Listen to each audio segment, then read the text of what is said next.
I have reviewed a number of NAS boxes on this channel, and one common theme is they all have underpowered CPUs. And I mean, that's perfectly fine if you're just doing like a 2-bay hard drive spinning rust, or even maybe 4-bay spinning rust. But when you go all NVMe, you need some power to back up that I/O bandwidth. And that's where this guy comes in, the Ugreen DXP480T Plus, an all NVMe NAS with a Core i5 processor. Now this guy's got a whole ton of high-speed I/O, including PCIe Gen 4 to some of the SSDs, 10 gigabit Ethernet, and 2 Thunderbolt ports. If that sounds good to you, then come along on this adventure. So let's take a look at the Ugreen NAS. So I got the box it came in. I've also got 4 Samsung 1TB drives we're going to put in it. Cut the label there. Oh, we got a box inside a box. How nice. This is like unboxing an Apple product, if Apple made a NAS. So got the unit here. It's not that heavy in my hands. Let's take a look what I/O we got. So on the front, it says, protect what you love. There's a clicky button. On the bottom, it looks like this is where we add our drives. I'm going to guess. It's got some compliance info, all that good stuff. On the back, we got our I/O, so it takes 20 volts, I'm assuming it came with it. These two are supposed to both be Thunderbolt, so I'll test that.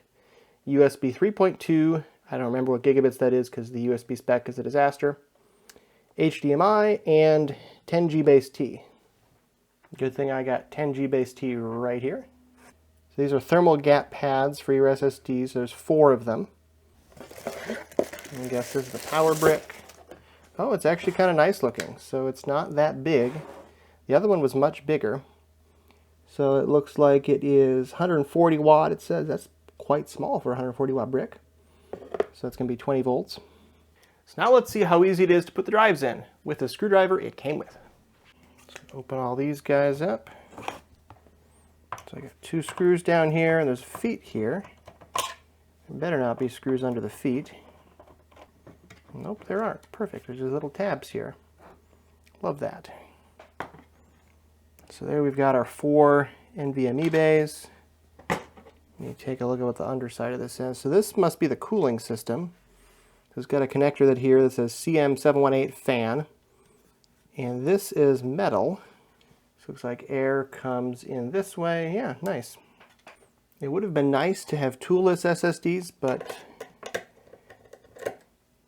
I understand these stupid tiny screws are like the computer industry standard. I'm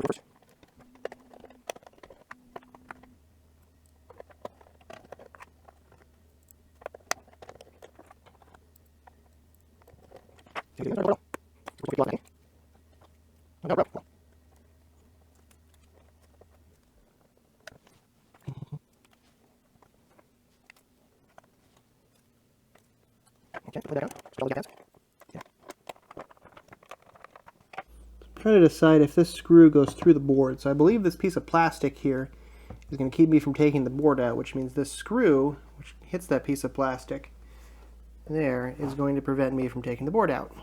So now what do I see? So I see 2 screws here, and there could be 2 under here as well. So there's one here, there's one there, and I guess I should pop these off and see.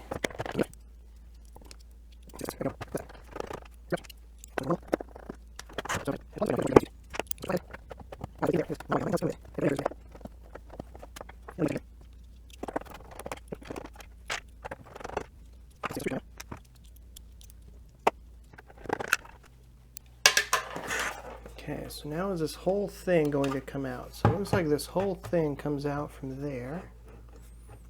It's trying to come out, so you can see the circuit board in there. It's holding it on the back. Oh, nothing's holding it on the back. Okay. It's just a piece of plastic. Oh, there's a bit of a thermal gap pad there that I broke. So it looks like that's on the Wi-Fi module. So if you're upgrading the RAM, you would have to go to this level. Actually, that's not the Wi-Fi module. That is the boot SSD. So that's like a 2242 boot SSD. This is the Wi-Fi module. That's 2230. So you can see there's 2 patch antennas here on the front. So they're behind here. That's pretty clever. So there's the Wi-Fi module. There's the boot SSD. So again, that's 2242. We've got the 4 2280s here. And their standoffs are entirely on this plastic piece. I could have left the screws in this piece. So again, we can fit dual channel, but it only comes with single channel. So this is 8 gigs. It says PC5 4800, so that'd be 4,800 megatransfers DDR5. So maybe I'll get some more if I want to upgrade this thing. Looks like I already got the screws out that hold the boron, and these 4 board on. This SSD, I don't want to take the thermal gap pad off, but it's probably similar to the one before. It's 128 gig. You obviously could use this for your own operating system if you want to. So you don't have to waste one of your 4 drives here as a boot drive for like TrueNAS or something. I'm stuck on the antennas, and I really don't want to mess with that, so I'm going to leave them connected. So here's what we got. So on this side we've got all the connectors. We've got the cooling solution, so there's some heat pipes in here, very similar to a laptop heat sink. It feels well made. There's a fan here for the unit. There's also the other fan over there. So this fan is just for the drives. And then this fan is for the CPU. There's the CMOS battery. So I'm going to put this guy back together off camera. Then I'm going to SSH into it, and we're going to take a look at the PCIe topology, how many lanes are available, things like that. So Linux 6.1, GNU Linux, preamp dynamic. So LS CPU, so we have the i5-1235U, 12th gen, 12 cores. Most of them I think are E-cores. It supports these things. Here's what we got on PCI. So Intel Bridge Controller, Alder Lake graphics, 2 Thunderbolt ports, so we'll have to take a look at those later. Samsung, Aquantia, Ethernet, Phison, that's the internal boot drive, and the last Samsung. Where is the Wi-Fi? There it is. They're using CNVI Wi-Fi, so that's the Intel proprietary standard. So we need to take a look specifically at these guys, 01, 02, 57, 58, 59, 5A. So this guy, he supports Gen 4x4. So capabilities, so looks like link cap. So 16 gigatransfers, that would be Gen 4, X4, link status, it's running at Gen 4x4. Okay. Next up, we have the next NVMe. Again, he's running at Gen 4x4. Third NVMe is downgraded to Gen 3x2. Okay, so that's 57. 58 is the Aquantia NIC, and then the Phison, so that's the boot drive. It is running at Gen 3x2, and the last NVMe is running at link status Gen 3x2. So given that 2 of the disks in this are a different speed than the other one, I wanted to make sure I figured out which 2 they were, so I can tell you guys which to put your drives in if you only have a few drives. And I confirmed it is actually drive slot number 1 and number 2 that are the high-speed ports. Drive slots 3 and 4 are the lower speed ports. The lower speed drives are PCIe Gen 3 by 2 lanes. The internal SSD for the operating system is also PCIe Gen 3 by 2 lanes. And the network card is PCIe Gen 3 by 4 lanes. All of this bandwidth is perfectly adequate for a 10 gigabit system. So it is in fact not off of a PCI splitter, but it's just directly off the chipset. So PCH is the platform controller hub chipset. So these 4 guys, so the 10 gig NIC, the boot drive, and slots 3 and 4 are on the chipset. And that makes perfect sense. I can't see how many PCIe lanes or what bandwidth is going to the chipset. It doesn't show up in LSPCI, but it's probably in the region of Gen 4x4. So split that up and you have Gen 3x2 for each. That should be fine. So I got the DXP 480T Plus all set up here. I got 10 gig hooked up and nothing else, just power and 10 gig. So we have some things we can do, but if we click on any of them, it takes us to this where there's a sidebar, and honestly that'd be a fine view for me. So I enabled SMB service. I don't know if it's enabled automatically on the latest versions, but on my version it wasn't. So it also supports a number of other protocols you can choose from. So it gives a .local address, which is very normal. They support their own remote access, which I'm not going to enable because I don't trust it. They also support dynamic DNS providers. So they don't support a ton of providers. These 5 are the only ones they have, and it doesn't look like you can add a custom one. It's also IPv4 only. What else we have? We have network. So it looks like we're getting DHCP, but we're not getting v6. Why is that? So IPv4, that's normal. v6. Close. What does close mean? Auto, close, and manual. Does close mean like off? That will work, so I guess it's just disabled by default. It also has Wi-Fi. Security, all these look like reasonable options. So clearing user sessions, cross-site forgery attacks, all that kind of stuff. TLS 1.2 or later, that's a pretty good default. So we have the ability to enable a firewall, and then we can add firewall rules here.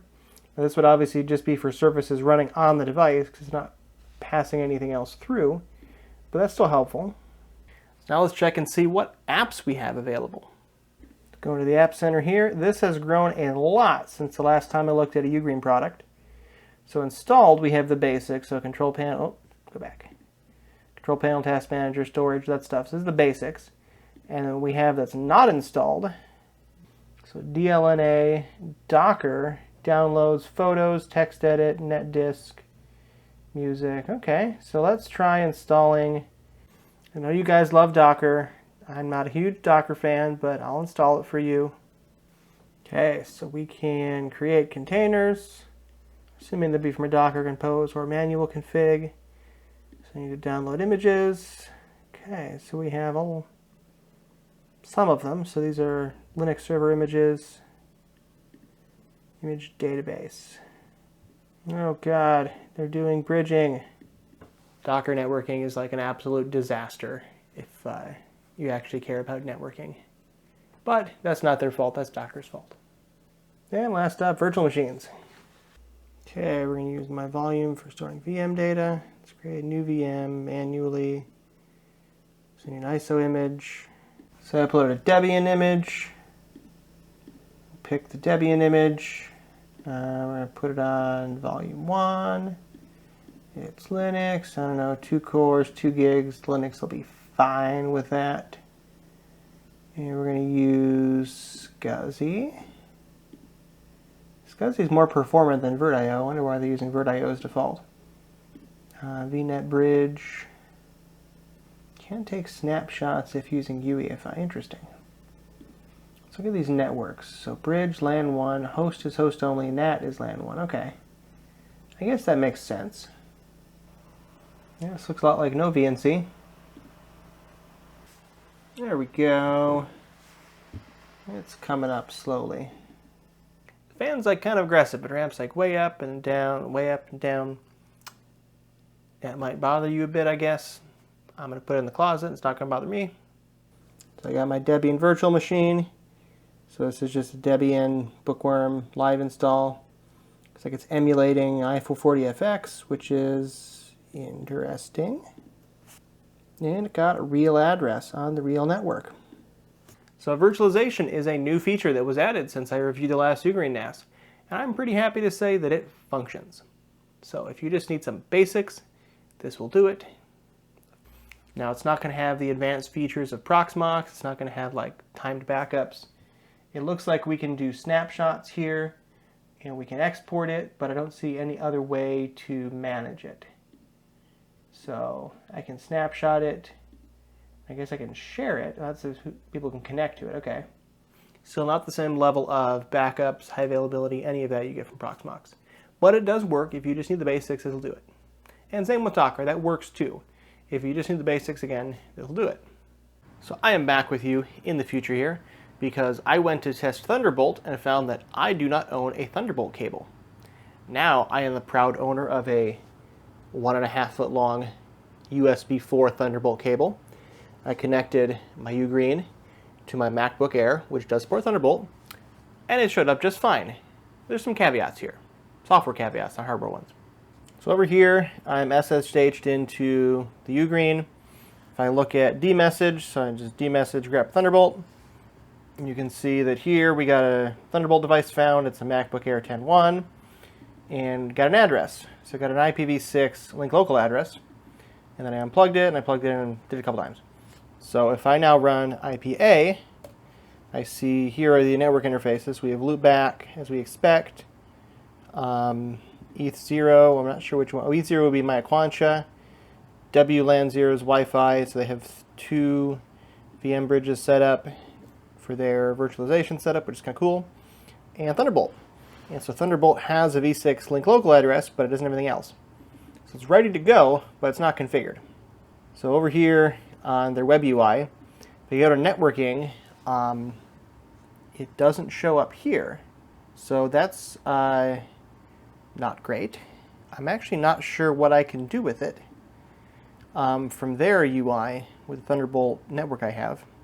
So I know Thunderbolt can be used for a lot of devices. So clearly here, the Thunderbolt hardware does work. However, I don't own any like Thunderbolt hard drives or SSDs to test with.